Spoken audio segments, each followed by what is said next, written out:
might be late with the updates. It's alright. Just got a lot of stuff that I've been busy with. But to recap, I went through the boot camp. From start to finish, basically. They had set up a schedule for us, some activities to do for a week. The first 3 days, we had to go through some basic Python fundamentals.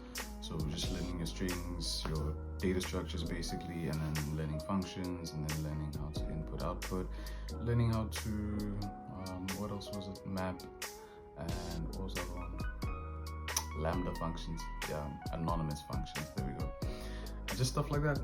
So yeah, and then after day 3 we got paired up into groups, multiple groups. You were either virtual or in person. I was a virtual candidate because I couldn't make it all the way to Cape Town because I'm in PE at the moment. So my group, hey, like stuff got hectic with the whole group assignment stuff. Because some people, it's either they didn't get onto the boot camp at all, they didn't register, they didn't say that yes, I'm joining the boot camp, so they weren't available. Other people just went radio silence, and yeah, so our group was supposed to be of 5 people. I think in general there was supposed to be groups of 5. It ended up being 2. I did my project, and the other lady, she did her project, but she didn't get back to me, so I ended up being the only one who submitted into the project folder file for my group.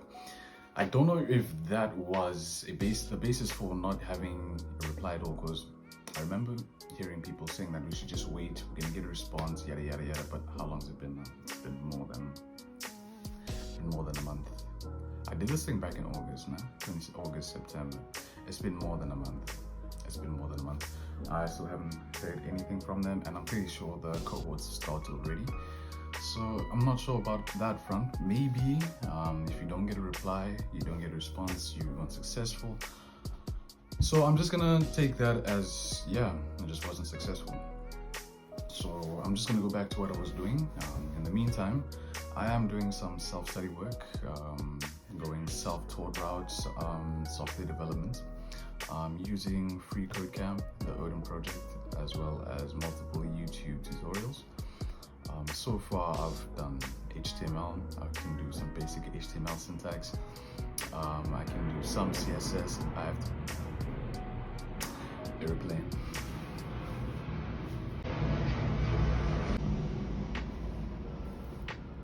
Okay, yeah, it's gone.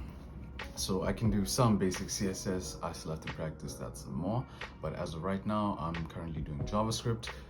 With JavaScript, what I've realized is that once you get one language down, the core concepts of a programming language stay the same basically for all of them. All you need to do is figure out how to implement those core concepts and principles, like syntax basically. The way you write it out is different. So the whole 3-day Python fundamentals thing that we did for the We Think Code Bootcamp, that tremendously helped me understand and get along further than I would have in my JavaScript portion of learning.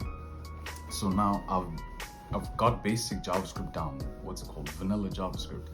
I can do if-else statements, I can do functions, I can iterate, for loops, while loops, do while loops, all that kind of stuff. So now I'm learning how to implement the HTML, implement the JavaScript with the HTML, and that's a whole another thing.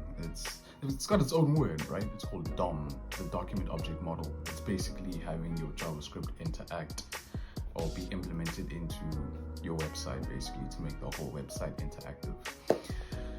Yeah, I will be coming out with some other videos detailing the kind of stuff I'm doing, a way to go, if you're also kind of looking for a way to do this as well.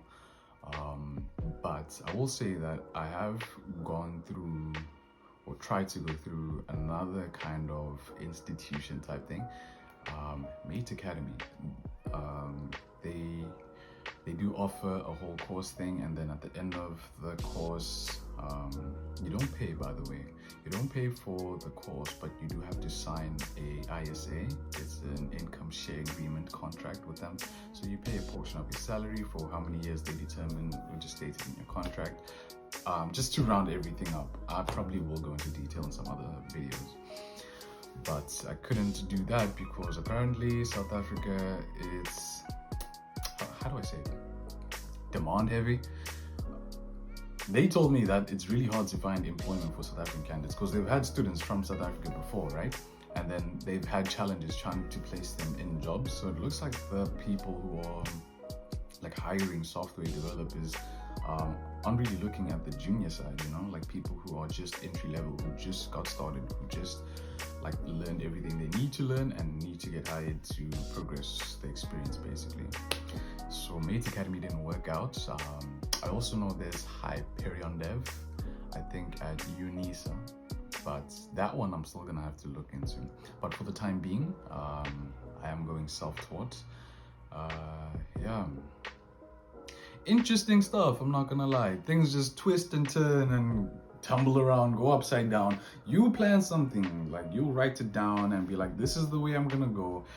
It doesn't go that way, so you've gotta come up with some other plans. I don't know what plan I'm on, like plan F, plan H, G. I don't know, but we'll see.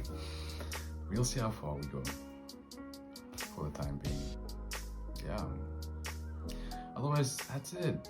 I'll see you guys next time. Cheers.